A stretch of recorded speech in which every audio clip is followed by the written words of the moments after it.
그제 우리 수련회를 했는데 참 아이들이 은혜 받겠다고 이렇게 모여 있는 모습 보면서 너무 고마웠고, 그 중에 이제 아이들이 성경 말씀을 씨 뿌리는 비유 그 말씀을 이렇게 묵상하면서 발표하는 것을 들었습니다.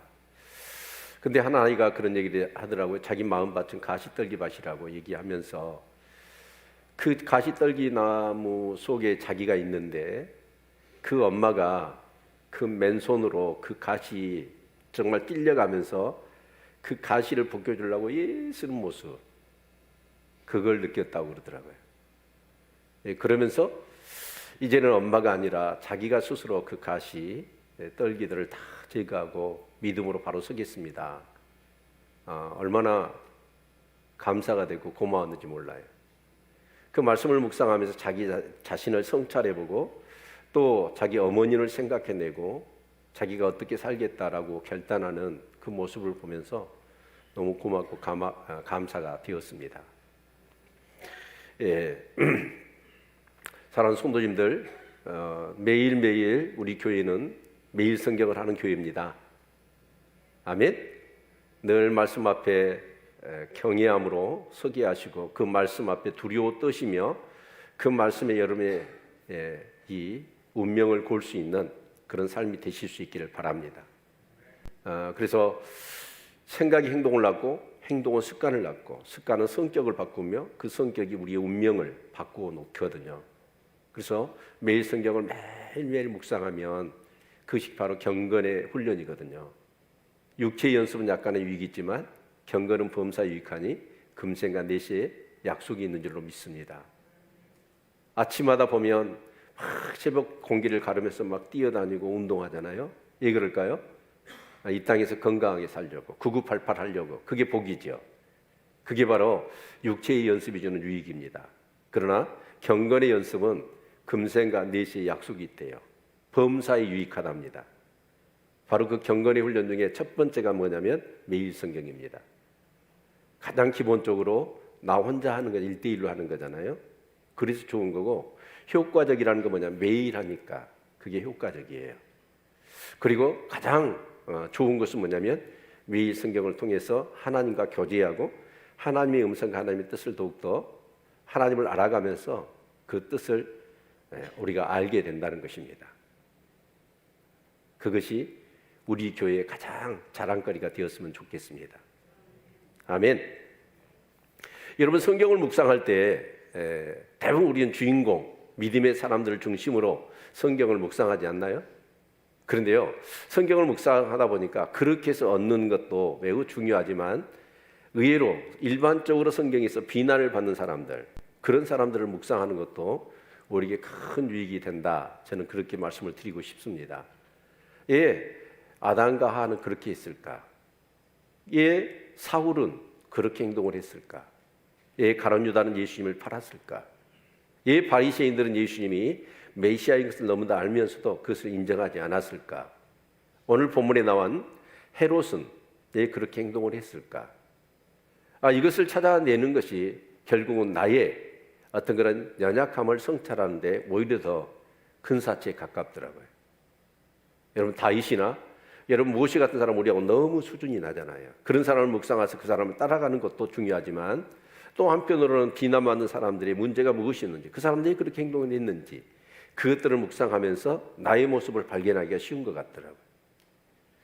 그래서 여러분, 매일매일 말씀 앞에 우리 성도님들이 설 수 있기를 기도합니다. 선데이 크리스찬만 되지 마시고 교회만 와서 예배드리고 가지 마시고 매일매일 하나님과 독대하시고 만나는 은혜가 있으시기를 축원합니다. 아멘. 그래서 저는 이렇게 생각을 해봤어요. 그렇게 비난받는 사람들, 비난을 받고 싶겠어요? 칭찬받고 싶고 다 그럴 거 아닙니까? 그런데 그것을 자기가 하고 싶어서 되는 게 아니에요. 뭔가 그 사람 안에 작동하는 게 있거든요. 그래서 저는 오늘 본문을 통해서 어떻게 성도들과 은혜를 나눌까를 고민을 이렇게 했습니다. 그래서 제가 오늘 본문을 통해서 같이 나누고 싶은 내용은 뭐냐면 바로 두려움이라는 것. 그런데 이 두려움이라는 것이 우리의 대부분 성경에서 보면 일반적으로 비난받는 사람들은 그 두려움에 잡혀서 그렇게 행동할 수밖에 없었다라고 하는 결론을 저는 내렸습니다. 그러나 두려움은 또 다른 두려움이 있죠. 어떤 두려움이죠? 하나님에 대한 경외감. 이것도 두려움입니다. 그런데 하나님으로부터 우리가 그 하나님을 두려워하는 마음은 무엇 때문이냐면 하나님의 우리에게 쏟으신 은혜와 사랑이라고 하는 그것에 완전히 우리가 감동해서 그 하나님의 그 사랑, 이 땅에서는 대체 불가능한 사랑, 그 인격적이고도 영원하고 끝없는 하나님의 사랑을 인격적으로 대면한 사람들이 마음속에서 깊이 우러나오는 그 두려움이 경외감입니다. 그래서 사람은 결국은 이 두 가지더라고요. 그래서 우리 마가복음 5장 36절 같이 한번 읽어볼까요? 네. 네. 마가복음 5장 36절 네, 같이 읽습니다. 예수께서 그 하는 말을 곁에서 들으시고 해당장에게 이르시되 두려워 말고 믿기만 하라. 자, 두려워 말고 뭐 하라? 믿기만 하라. 해당장이 지금 자기 딸이 병으로 죽어간단 말이에요. 그 딸이 죽는 실체를 마주 대하는 두려움은 얼마나 큰 걸까요? 그런데 예수님은 해당장한테 뭐라고 그래요? 두려워 말고 믿기만 하라고 그러거든요. 그러니까 이 두려움과 믿음은 어떤 거예요? 믿음이 있으면 두려움이 사라져요. 그런데 믿음이 없으면 두려움이 우리를 주장하는 것입니다. 그래서 여러분 믿음이 있어야 합니다.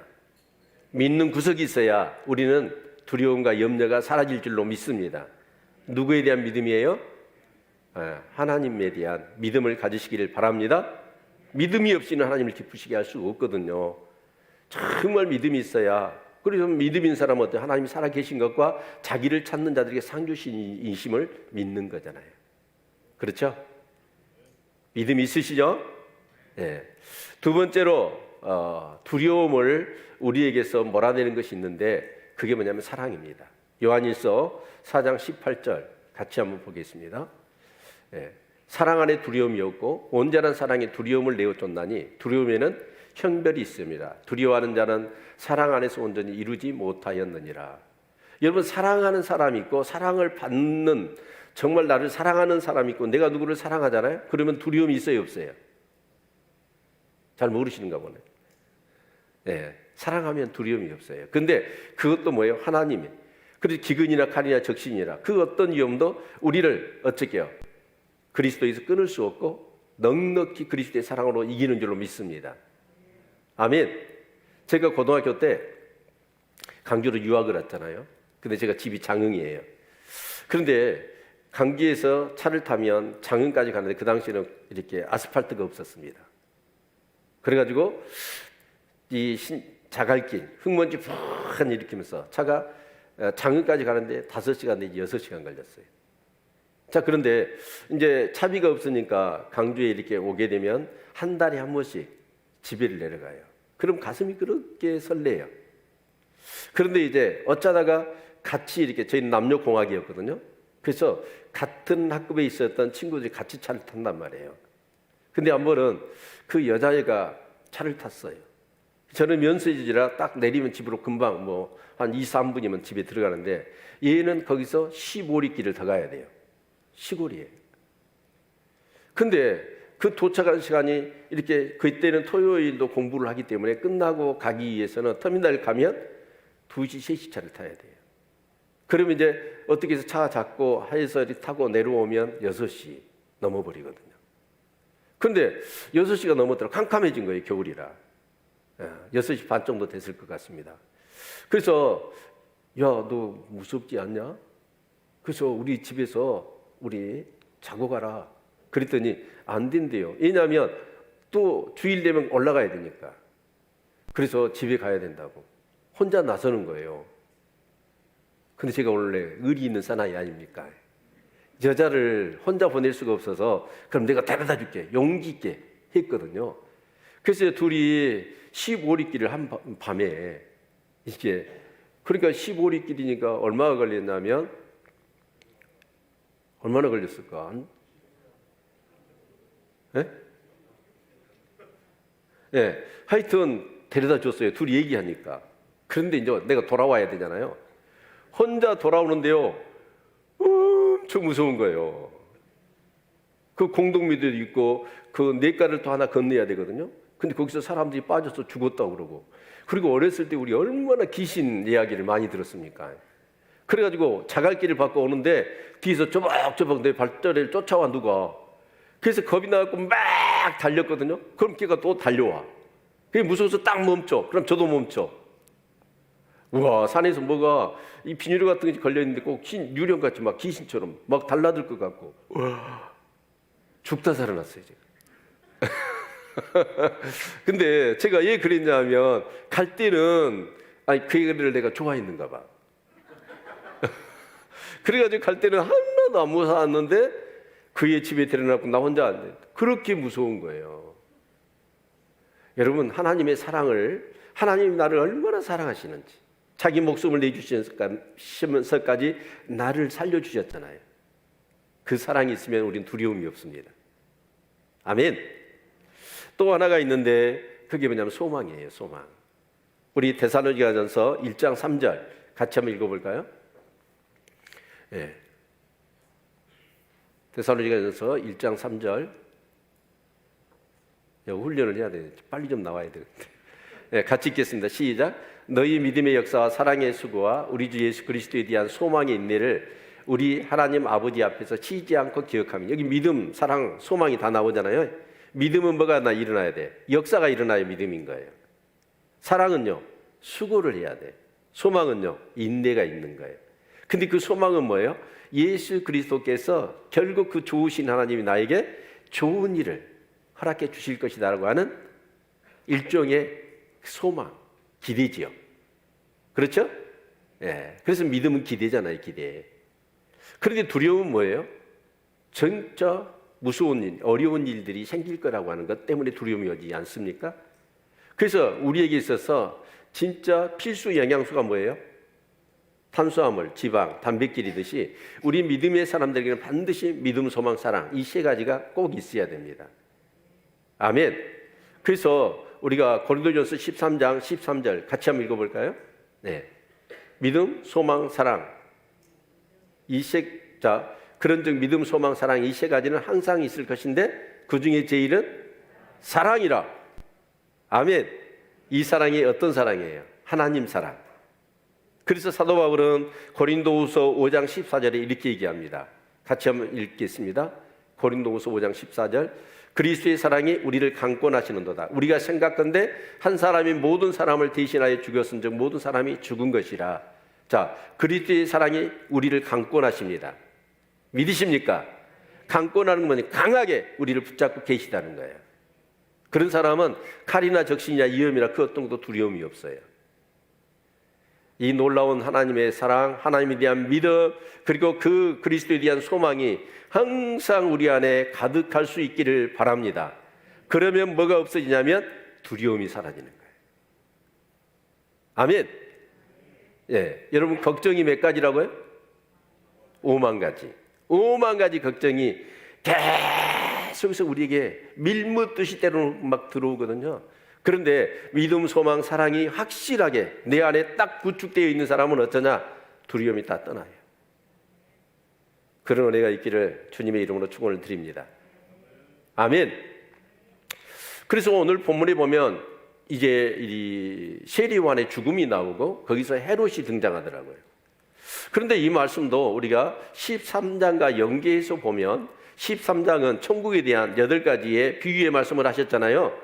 천국. 그리고 나서 오늘 14장으로 이어지거든요.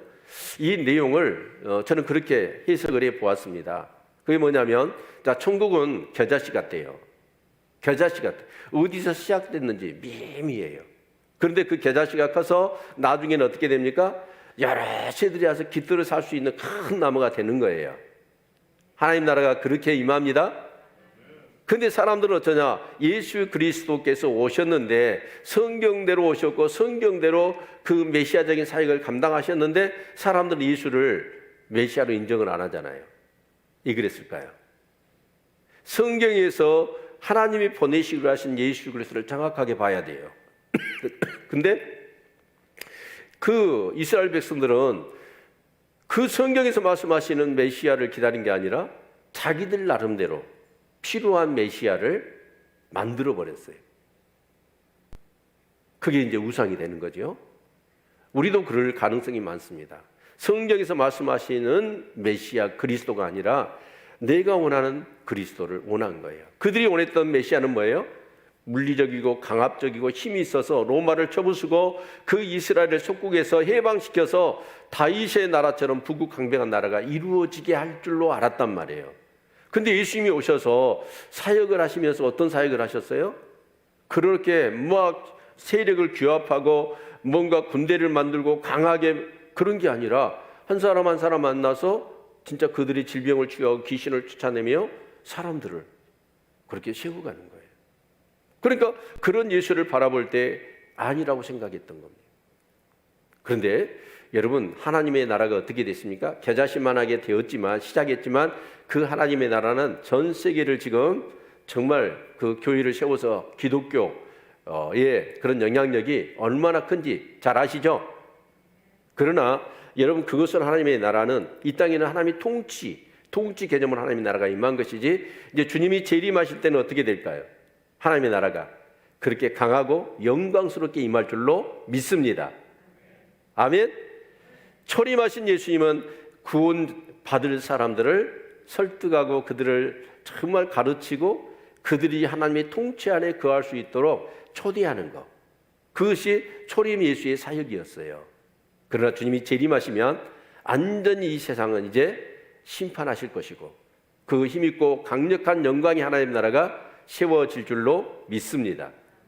자, 그런데 그 예수님이 오셔서 정말 사람들을 만나서 그들에게 천국을 이제 그 하나님의 통치의 개념으로 가르치시고 전하시잖아요.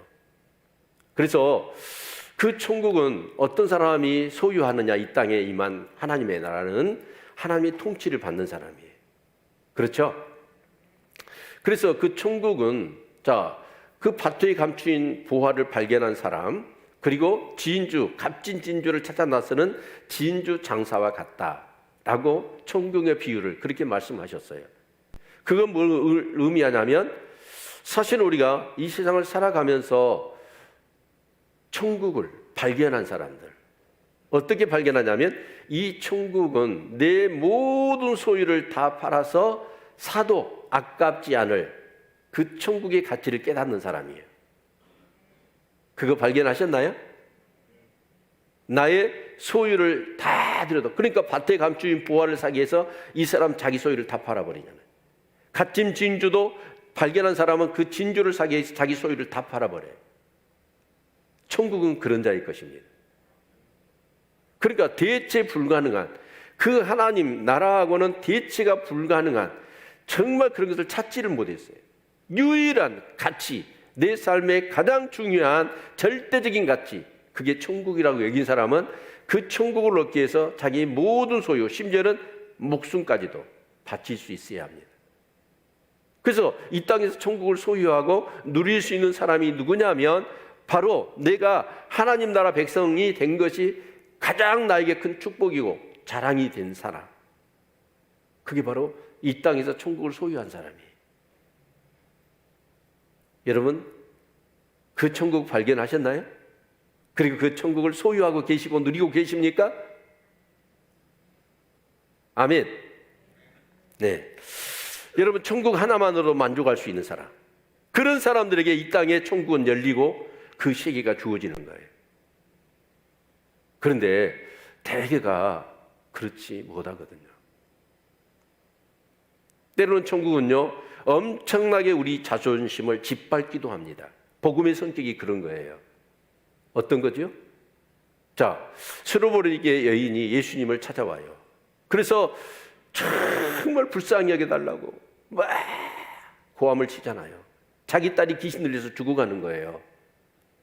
그랬을 때 이 엄마의 심정은 억장이 무너지는 것 같아. 그런데 예수님 얘기를 들었더니 그 예수님은 고쳐주실 수 있대요. 그래서 그 예수님께 막 구하는 거예요. 근데 이 스로보니게 여인은 누구예요? 이방 여인이거든요. 유대인이 아니에요. 그러자 예수님이 어떤 말씀을 하십니까? 자녀들의 떡을 취하여 개들에게 주는 것이 마땅치 않다라고 하는 거예요. 그 여인을 개 취급해 버렸어. 얼마나 자존심이 상해요. 그런데 이 여인은 어떻게 하죠? 올소이다. 개들도 주인의 상에서 떨어지는 부스러기를 먹습니다. 그 부스러기를 은혜라도 주십시오. 자기 자존심을 다 내려놓는 거예요. 여러분, 우리가 예수 그리스도를 믿는다는 건 뭐죠? 나의 주인됨 것, 내 마음대로 하고 싶은 것, 내가 생각하고 내가 행동한 모든 내가 주체가 되었던 것을 다 내려놔야 되잖아요. 그리고 그 예수님을 나의 주인, 나의 왕으로 모시고 그분의 말씀에 순종하기로 딱 결단이 섰는 사람들, 그 사람들. 그러니까 내가 내 주인 된 것, 내 자존심, 나의 명예, 나의 어떤 것, 여러분 그건 백해무익한 거예요. 내가 주인 되어 내 임의대로, 내가 생각대로, 내 경험대로, 내 지식대로 살아가는 삶이 결국 내 삶을 망쳤구나 라고 하는 전적으로 부패하고 타락한 나의 모습들, 그거를 발견하고 주님이 나의 주인 되시고 주님이 나의 왕이 되셔서 그 생명의 말씀으로 나를 이끌어 주셔야만이 나에게는 소망이 있습니다 라고 내 자존심을 다 여러분 내려놓는 사람들, 그런 사람들이 이 땅에서 하나님 나라를 소유하고 누리게 되는 거예요. 여러분 것 다 내려놓을 수 있나요? 어째 두 사람밖에 소리가 안 나는 것 같아요. 다 내려놓으셨습니까? 여러분의 주인은 내가 아니라 하나님이신 것을 믿으십니까? 주님이 달라시면 다 드릴 수 있습니까? 이 믿음이 있어야 돼요. 그런 자의 천국은 그런 자의 것이 되는 겁니다. 아멘. 하나님 나라의 백성이 되는 것보다 더 귀하고 값진 것이 없다라고 하는 그 하나님 나라의 가치를 깨달은 사람, 그런 사람이 이렇게 모여서 예배드리고 하나님의 뜻에 따라서 헌신하는 겁니다. 아멘. 자, 그런데 오늘 여기 본문에 보면 저는 이렇게 이 헤롯과 세례요한, 헤롯이 세례요한을 죽이잖아요. 그런데 이 헤롯의 삶과 세례요한의 삶을 비교해 보면서 그럼 나는 어떤 성향의 사람인가? 라는 것들을 한번 성찰해 보는 것이 오늘 예배의 가장 중요한 관건이 아닌가 싶습니다. 자, 그러면 헤롯은 어떤 사람일까요? 자, 1절, 2절 같이 한번 읽겠습니다. 14장 1절, 2절 시작. 그때 분봉왕 헤롯이 예수의 소문을 듣고 그 신하들에게 이르되 이는 세례 요한이라 저가 죽은 자 가운데 살아났으니 그러므로 이런 권능이 그 속에서 운동하는도다 하더라. 여러분, 세례 요한을 이 헤롯이 죽였어요. 그런데 예수님의 소문을 듣는 거예요. 그런데 세례 요한이 죽을 때 세례 요한은 이제 사역을 시작하고 1년 만에 죽은 거거든요. 그러면 예수님도 바로 세례 요한이 소리꾼으로서 왕의 행차다라고 해서 예수님이 등장하시잖아요. 그러니까 예수님도 이제 1년이 되신 겁니다. 사역한 지.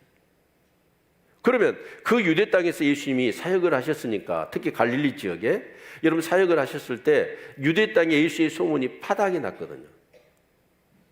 그런데 왕이었던 이 헤롯은 예수의 소문을 인자들었어요. 그 말의 의미는 어떻게 추론이 가능하냐면 이 헤롯은 왕으로서의 정말 사명을, 부르심을 따라서 백성들을 섬기는 게 아니라 그 향락에 빠져 있었던 거예요.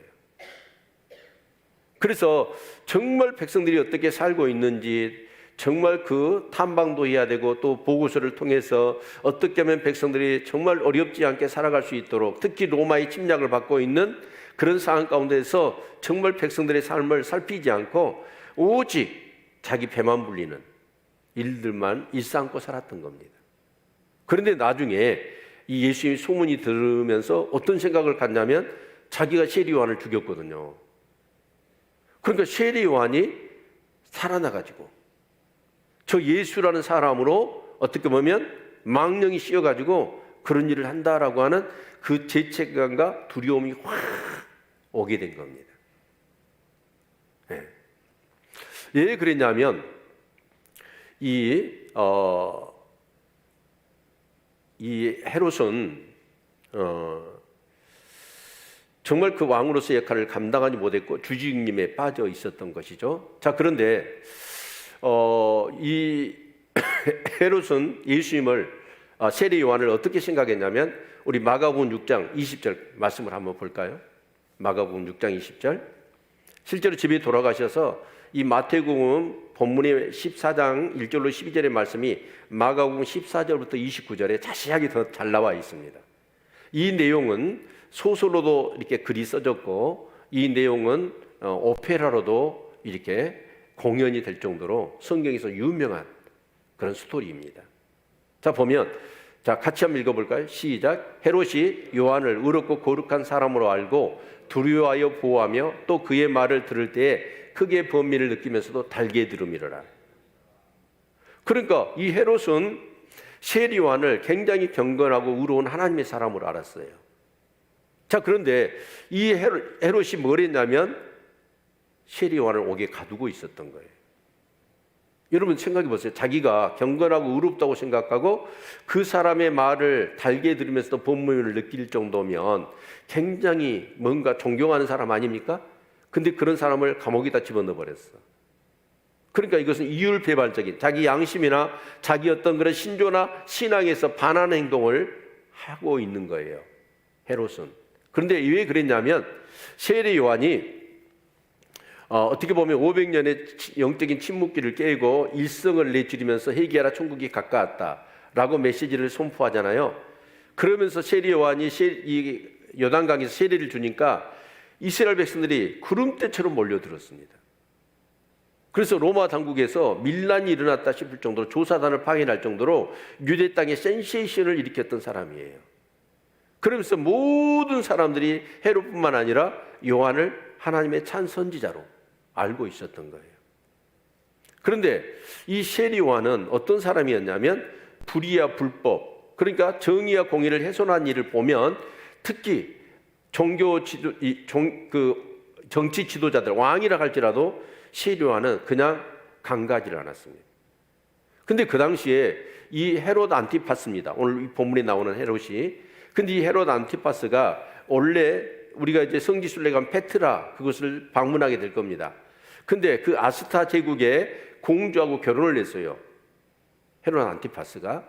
그런데 어느 날 헤로디아라고 하는 여인을 만나서 눈이 뿅 가버렸어. 그래서 헤로디아를 자기 아내로 맞이하는 거예요. 그런데 헤로디아는 누구였냐면 자기 이복 형제의 딸입니다. 그러니까 자기 형제의 베다른 형제의 부인이었던 거예요. 이해가 되죠? 네. 그래서 그 딸을 헤로디아인데 그 헤로디아하고 억지로 뺏어가지고 자기 아내를 삼아버리고 자기 원래 앙비였던 사람은 쫓아보낸 거예요. 그래서 그 아스타 제국하고 전쟁을 치릅니다. 크게 져버려요, 이 헤롯이. 그런데도 불구하고 그 동생의 부인이었던 헤로디아, 그리고 조카거든요 또. 그러니까 이 헤롯 집안이 엉망진창의 집안입니다. 그러니까 제수씨를 뺏어가지고 자기 부인 삼아버리고, 근데 그 제수씨는 또 누구냐면 자기 조카예요. 아리스토불의 딸이었거든요, 자기 형제. 예. 자, 그런데 결국은 그렇게 결혼을 하게 되니까 세례 요한이 어떻게 지도자, 왕이 불륜을 그렇게 행하느냐라고 해서 세례 요한이 절대로 그런 불륜을 저지르면 안 된다라고 해서 책망을 한 거예요. 그러니까 이 얘기를 이제 헤롯도 듣고 누구도 들었어요? 헤로디아도 듣는 거예요. 그러니까 이 헤로디아가 어떤 마음을 가졌냐면 굉장히 앙심을 가진 거예요, 세례 요한에 대해서. 그러니까 이런 말 있잖아요. 여자한테 원한을 살면 5, 6월에도 뭐 내린다고? 서리가 내린다. 그런 말이 있듯이 이 헤로디아가 너무 세례 요한이 책망하니까 잘못했다고 생각하고 회개하고 돌이켜야 되는데 그렇지는 않고 세례 요한을 이렇게 앙심을 가진 겁니다. 그래서 이제 그날부터 그 남편 헤롯 안티파스를 어떻게 하냐면 달달달달달달 볶는 거예요. 바가지를 긋기 시작해요. 저 세리요한이 저렇게 얘기하는데 당신 앙권이 서겠어? 저렇게 해가지고 나라를 당신이 다스릴 수 있겠어? 앙을 모욕하고 능멸한 저자를 가만두실 거요? 라고 하면서 매일 바가지를 긁으니까 이 헤롯이 그렇게 여러분 경건하고 의로운 하나님의 사람으로 알았던 그 세리요한을 잡아들여서 옥에다 가둬버린 거예요.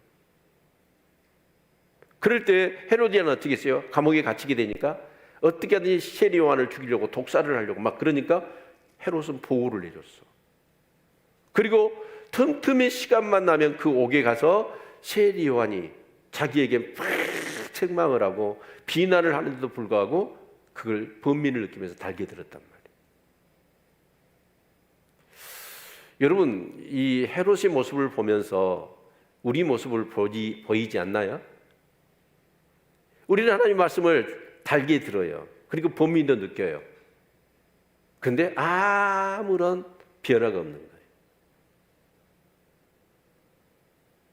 여러분, 하나님의 말씀은 좌우의 날선 어떤 것보다도 예리합니다. 살아있고 운동력이 있습니다. 혼과 간절과 골수를 정말 이렇게 찢어서 수술을 하시는 능력의 말씀이고 하나님의 말씀은 불이요 방망이입니다. 그래서 그 말씀을 들었으면 번민을 느꼈으면 어떻게 해야 될까요? 자기 잘못을 여러분 잘못된 행동을 안 해야 되지요. 그리고 회개해서 변화되어야 되지 않겠습니까? 근데 하나님의 말씀을 달게 듣고 번민을 느끼면서도 그것으로 끝이에요.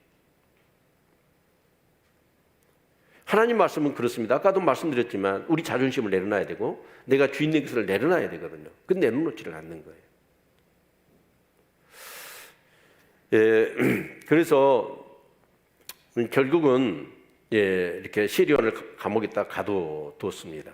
자, 그런데 이 헤롯의 생일날이 그러니까 왕의 생일이니까 얼마나 큰 연회를 베풀었겠습니까? 막 예국에서 막 사제들도 오고 또 그 관료들 다 모아놓고 엄청난 연회를 베푼 거예요. 그리고 이제 세장가 들었으니까 또 헤로디아 자기 부인도 미모도 좀 자랑하려고 그렇게 연회를 베푸는 중에 그 살로메, 그러니까 헤로디아의 딸 빌립하고 헤로디아 사이에 딸이 하나 있었어요. 그 딸이 살로메였습니다. 근데 이 살로메를 헤로디아의 어떤 그런 계획 속에서 있는지는 모르지만 그 연회석상에서 춤을 추게 한 거예요. 근데 그 춤이라는 것이 이렇게 고급스럽고 그런 품위를 드러내는 춤이 아니라 술판에서 벌어지는 춤이기 때문에 아주 난잡한 춤이었거든요. 근데 그 춤을 바라봤던 헤롯이 어쩌냐면 그 자기 딸이잖아요, 이제. 헤로디아하고 결혼을 했으니까. 그리고 손녀고. 자, 그런데 헤로디아에 대해서도 음욕을 품어요. 그렇게 춤을 추는 아마 제가 보니까 청년 정도 됐던 것 같아요. 그런 정말 어떻게 보면 참 그 살로메가 춤을 추니까 거기에 눈이 뿅 가가지고 무슨 얘기를 해버리냐면 무엇이든지 구해라. 그러면 이 나라의 절반이라도 내가 너에게 주겠다. 라고 얘기를 하는 거예요. 여러분, 왕이 그 어린 딸이 거기서 춤을 춘 것을 보고 여러분 나라 절반이라도 준다고 그 지킬 수 있는 약속이에요? 허망한 거잖아요. 그러니까 살로메가 그 얘기를 딱 듣고는 어머니한테 가서 물어보는 거예요. 왕이 지금 구하면 나라 절반이라도 주라고 하는데 뭘 구할까요? 그랬더니 헤로디아가 지금 서리가 내려야 되잖아요. 그래서 세리요한의 목을 베가지고 쟁반에 담아가지고 주십시오 라고 얘기를 하라고 그래요. 그러니까 딸이 살로메가 그대로 가서 그 헤롯에게 얘기를 하는 거예요. 세리요한의 목을 베가지고 어떻게 해요? 쟁반에다 달라고.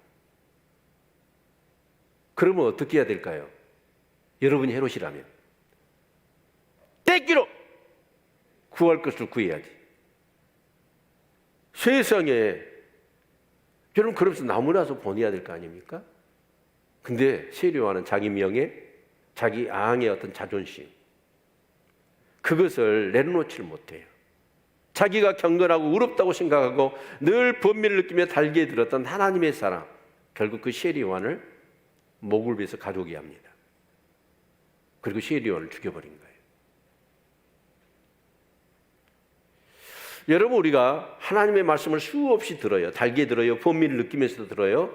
그런데 내 뭔가 이해관계 속에서 큰 내가 손해를 본다고 생각하고 내 자존심을 내려야 된다고 생각하면 거기서 끝나버리는 거예요. 근데 거기서 끝나버리고 내 어떤 하고 싶은 대로 내가 정말 명예와 내 자리를 지키려고 하는 그런 마음 가운데 있으면 하나님 말씀대로 사라지지가 않아. 그럴 때는 어떻게 되냐면 결국은 내가 벗어날 수 없는 미궁에 빠지게 되는 거예요. 그래서 시엘이 요한을 죽여버린 거예요. 자기 양심에 반하고 자기가 옳다는 것을 정말 어떻게 해요? 죽여버리잖아요. 기가 막힐 일 아닙니까? 그런데 그 죄책감과 두려움, 자기가 양심적으로 옳다고 하나님의 사람이요 경건하고 의로운 사람이고 그 입에서 나오는 말씀이 얼마나 달게 들렸고 번민을 느꼈던 헤롯이었지만 결국은 자기를 내려놓지 않고 자기 명예와 자기 어떤 그런 왕의 자존심, 그런 것들을 내려놓지 못하니까 결국은 옳다고 하는 그 사람을, 하나님의 사람을 목을 베버렸던 거예요. 그러면 그 죄책과 두려움은 가실 수가 없습니다. 그래서 예수님이 등장하니까 그 예수를 예수로 보는지 않고 시엘이 요한이 살아나서 지금 하고 있다라고 하는 그 죄책감과 두려움에 사로잡혀서 제대로 사실을 직시하지 못하는 그런 왕이지만 그 두려움에 사로잡혀 있는 헤롯의 모습을 우리는 볼 수 있어야 합니다. 사랑하는 성도 여러분, 정말 하나님의 말씀이 여러분을 주장하고 다스릴 수 있기를 소망합니다. 그게 바로 신앙이에요. 근데 우리는 어쩌냐? 좋은 말씀 들었다, 은혜 받았다, 그리고 말씀 그것으로 끝나는 거예요. 말씀을 담고만 있는 거예요. 어제 말씀에 우리는 천국에 뭐라고 그랬어요? 서기관이라고 그랬거든요. 천국의 서기관은 뭘까요? 서기관은 성경을 연구하고 필사하는 사람이에요. 정말 경건하게 한 절에 하나님이 3번 나오면 3번 목격하고 성경을 쓰는 사람들, 그렇게 경건한 사람들.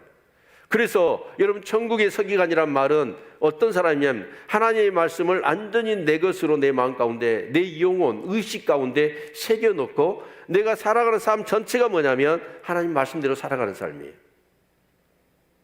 그런 자가 천국 갑니다. 아멘. 그런 은혜가 있기를 주님의 이름으로 축원을 드립니다. 그런데 결국은 이 헤롯은 그렇게 살지를 못하고 자기가 옳다고 하는 그 사람을 죽이고 그 죄책감과 두려움에 완전히 사로잡혀 있는 모습을 보게 되지요. 여러분의 두려움은 무엇인지, 그 근원은 무엇인지, 결국은 뭐냐? 하나님이 내 안에 가득 임재해 계셔야 두려움이 사라집니다. 하나님이 없는 사람의 실존이 결국은 뭐냐면 두려움이더라고요. 자, 그러면 시엘이 요한을 놓고 봅시다. 시엘이 요한은 어떤 사람이에요? 자, 마태복음 4장에 등장하잖아요. 그래서 정말 500년 동안 영적인 침묵을 깨뜨리고 하나님 나라의 복음, 회개하라 천국이 가까웠느니라 라고 메시지를 전하잖아요. 그렇죠? 그러면서 뭐라고 해요? 나는 광야에서 예치는 살이다, 예치는 소리다 라고 하면서 그 얘기를, 내 뒤에 오시는 그가 바로 그리스도인데 그 메시아의 그 길을 예비하고 준비하는 사람일 뿐입니다 라고 얘기를 합니다. 그러면서 그는 흥해야 되고 나는 망해야 됩니다 라고 예쳤던 사람이에요. 그래서 시엘이 요한은 낳자마자 어디로 갑니까? 그 기존의 성전 중심의 타락한 종교의 영향을 받지 않기 위해서 광야로 갑니다. 광야에서 약대 토로들 뒤집어쓰고 메뚜기와 석청을 먹으면서 정말 기도하며 영성을 키워가지요. 그리고 하나님과의 기도를 통해서 하나님의 뜻을 깨닫습니다. 자기의 정체성, 자기의 사명이 무엇인지를 깨닫는 사람이었죠. 그리고 때가 되니까 하나님이 보내심을 받아서 이제 그 사람들에게 천국의 그런 메시지를 전하게 되어지고, 그 얘기를 듣고 수많은 사람이 세리요한에 와서 세례를 받게 되지요. 자, 그리고 나서 세리요한은 어쩌습니까? 물론 제자도 양육했습니다. 근데 세리요한은 사역은 거기뿐입니다. 예수님께 세례를 주지요. 그러면서 뭐라고 얘기합니까? 나는 물로 세례를 주지만 내 뒤에 오시는 그는 불과 성령으로 세례를 줄 것이다 라고 말씀을 합니다. 그리고 세리요한은 감옥에 갇히고 말아요. 그리고 헤롯에게 목숨을 이제 잃게 되는 것을 볼 수가 있습니다. 여러분, 세리요한은 뭐냐면 온통 그 마음에 정말 두려움, 누구에 대한 두려움이요? 하나님에 대한 경외감으로 가득 찼던 사람이에요. 그래서 비록 왕이 불륜을 저지르면 그것을 그대로 간과하지 않고 가서 소리를 치는 사람, 그게 바로 세례 요한이었던 겁니다. 그런데 세례 요한은 안타깝게도 그렇게 1년 정도 사역을 하고 그리고 감옥에 갇혀서 그렇게 너무나 젊은 나이에 이렇게 죽게 되는 것을 볼 수가 있습니다. 그런데 저는 그 세례 요한의 죽음도 또한 무엇을 예표하고 있냐면 바로 예수 그리스도의 그런 죽음도 예표하고 있다.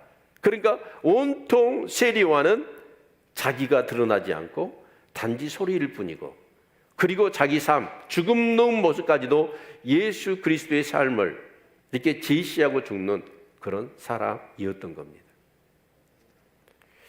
사랑하는 성도 여러분, 저와 여러분의 삶을 이끌어가는 것이 주님이시길 바랍니다. 단지 소리일 뿐이에요. 이 세례 요한이 이제 죽게 되자 제자들이 세례 요한의 시체를 수습해 가지고 장례를 치르고 나서 예수님께 가서 보고를 합니다.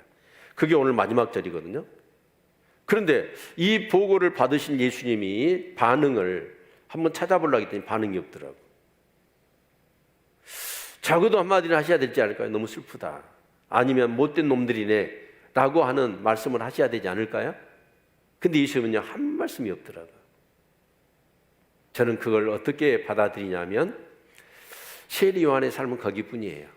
거기까지인 거예요.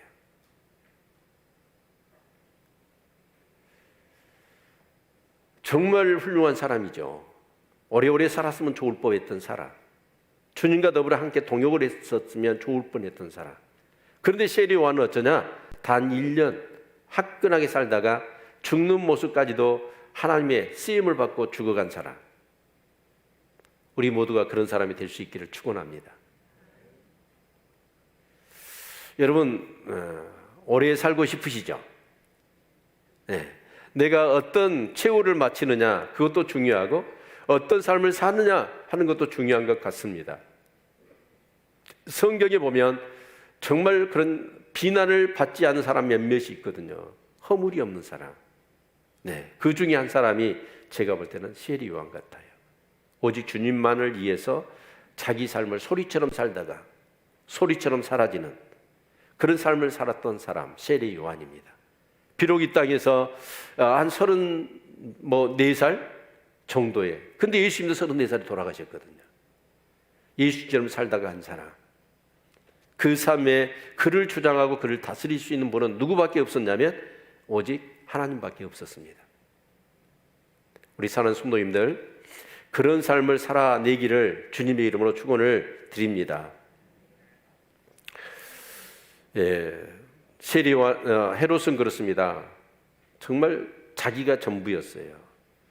자기 명예, 자기 왕의 자리를 위해서는 그렇게 말씀을 달게 듣고 분문을 느끼면서도 거기까지입니다. 그러나 세리와는 뭐냐? 자기라는 게 없습니다. 오직 누구밖에 없어요? 주님밖에 없었어요. 이 땅에 임한 하나님의 나라를 소유하고 누릴 수 있는 사람이 누굴까요? 비록 짧게 살았지만 세례 요한과 같은 사람이라 저는 생각합니다. 여러분, 정말 내 자신을 늘 내려놓고 예수 그리스도가 나의 주인이며 나의 왕 되심을 인정하는 그 하나님의 통치를 온전히 받고 이 땅에 임한 하나님의 통치의 나라를 소유하고 경험하는 은혜가 있기를 축원합니다. 그런 삶을 살 때 우리의 삶은 어떤 삶이 되어질까요? 예수님과 같은 삶이 되어질 줄로 믿습니다.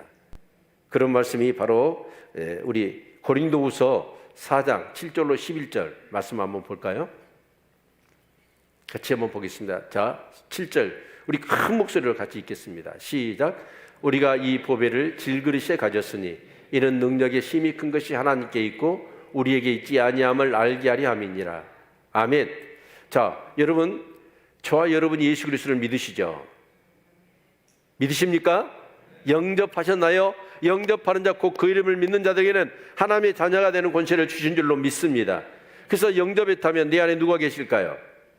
예수님이 계셔요. 나는 질그릇이에요. 그런데 그러면 내 안에 보배로 주님이 계시거든요. 그러면 어째요? 나는 질그릇에 그 보배가 쌓여 있는 거예요. 자, 그러면 보배가 드러나야 되잖아요. 질그릇이 드러나야 돼요? 보배가 드러나야 돼요? 보배가 드러나야 되잖아요. 그런데 일반적인 학문이나 종교는 뭐냐면 이 질그릇을 어떻게 바꾸는 거예요? 금그릇으로 바꾸기 위해서 자기를 막 훈련시키고 연단하고 그러는 거예요.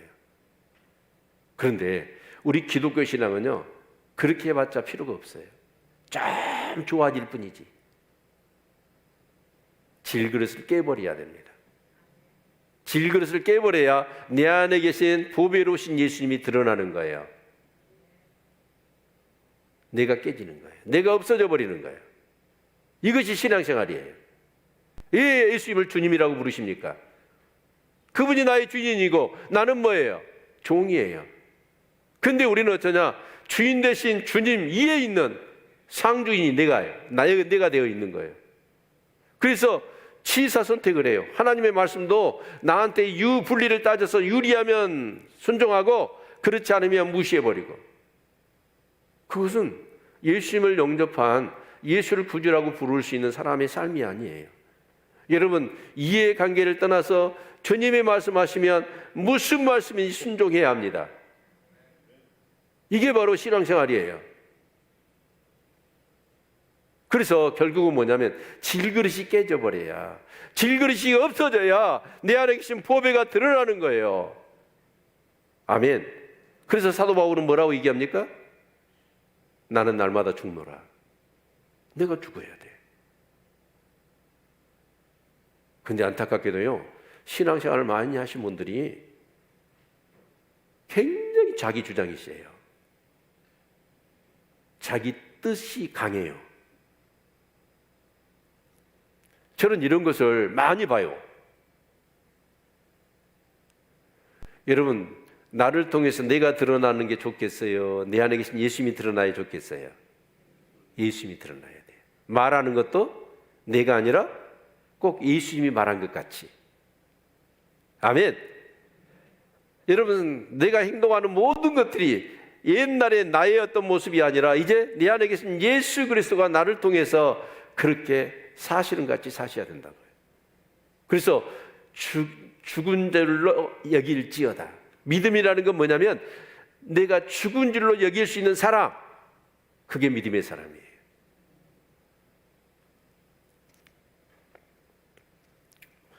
여러분, 나를 지금 가장 움직이게 하는 것, 나를 진짜 움직이게 하는 것이 무엇입니까? 돈입니까? 아니면 명예입니까? 어떤 권력입니까? 아마 대부분은 돈일걸요. 근데 나를 움직이는 분은 내 안에 계신 주님이셔야 돼요. 아멘. 그렇게 되셔야 돼요. 그래야 우리는 이 땅에 임한 하나님의 나라를 경험할 수 있고, 그 하나님의 내게 임한 하나님의 통치, 말씀을 통해서 나를 다스리시는 그 하나님 나라를 맛본 사람들, 그런 사람들은 뭘 경험하게 되냐면 이제 육체의 소욕을 따라 살아가는 삶이 아니라 성령을 쫓아 행하는 삶 속에서 우리에게 열매가 맺힌단 말이에요. 사랑과 희락과 화평과 오리 참음 자비 양성 충성 온유 절제라고 하는 정말 성령의 열매가 맺히게 될 줄로 믿습니다. 그런데 우리 육체의 소욕을 따라 살아가 버리면 우리는 어떻게 살아요? 온통 술 취함과 방탕함과 시기와 분쟁과 당짓는 것과 이단과 미혹과 싸우고 그런 삶밖에 안 되는 거예요. 여러분, 질그릇이 깨져버려야 됩니다. 나는 없어져야 돼요. 그래야 내 안에 계신 예수 그리스도가 드러나서 내 삶을 살아야 하나님이 영광을 받으시는 거고, 그런 삶을 살아야 이 땅에 임한 하나님의 나라를 소유하고 누릴 수 있을 뿐만 아니라 그런 사람이 어디 가는 거예요? 천국 가는 거예요. 절대로 이 사실을 잊지 않기를 바랍니다. 믿음은 뭐예요? 행함이 있어야 돼요. 행함이 없는 믿음은 죽은 믿음인 거예요. 그런데 착각해요, 많은 사람들이. 내가 믿는 것이 진짜 믿는 거라고. 여러분, 우리 성경의 마태복음 7장에 보면 우리 묵상하지 않았습니까? 자, 말씀을 듣고 행치 않는 자는 어떤 자예요? 모리에 집짓는 자 같은 어리석은 자라고 얘기합니다. 그러나 말씀을 듣고 행하는 자는 어떤 자예요? 반석에 집진 자예요. 창수가 났습니다. 바람이 붑니다. 홍수가 졌어요. 여러분, 모래의 집은 순식간에 사라져 버립니다. 그러나 반석에 지은 집은 사라지지가 않지요.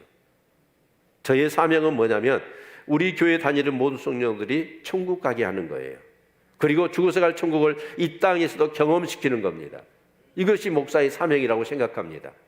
그런데 안타깝게도 우리 성도들을 보면은 진짜 김익식 목사님처럼 의심이 가. 정말 저분이 구원받았을까? 천국 갈 수 있을까? 저렇게 신앙생활해서 천국 갈 수 있을까? 하나님 앞에 가서 제가 책망받을 것을 생각하면 두려움이 와요.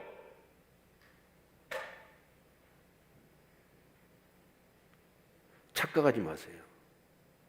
바리새인들은 최고로 자기가 잘 믿는다고 생각했고, 사람들도 저 사람들이 가장 경건한 사람으로 생각했어요. 율법의 의로는 안전한 사람들이었습니다. 여러분, 늘 심령을 가난하게 하시고 나를 죽이시기를 바랍니다. 그리고 내 안에서 예수 그리스도가 나를 통해서 드러나는 삶을 살아갈 수 있기를 주님의 이름으로 축원을 드립니다. 그런 사람들 입에는 항상 원망, 불평, 부정적인 것이 없어요.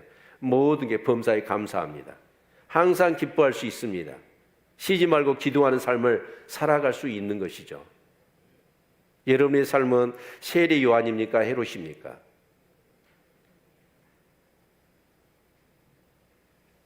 경건하고 거룩하고 의로운 하나님의 사람으로 알아요. 그 말씀을 들을 때 달게 듣고 본미도 느껴요. 그러나 그것으로 끝이에요. 그러나 세례 요한은 어떻습니까? 죽더라도 자기 부르심을 따라 살아가는 거예요. 저는 우리 모든 성도님들이 세례 요한과 같이 사신 은혜가 있기를 축원합니다. 이 땅에 정말 이 땅에서 하나님 나라를 경험하지 못한 사람은 죽어서도 못 갈 겁니다. 저는 그렇게 믿는 사람입니다. 기도할까요?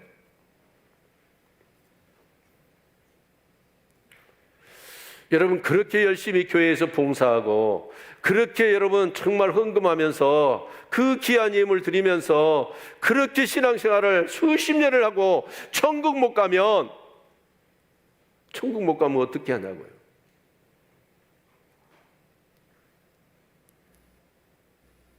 말씀을 듣고 행해야 됩니다.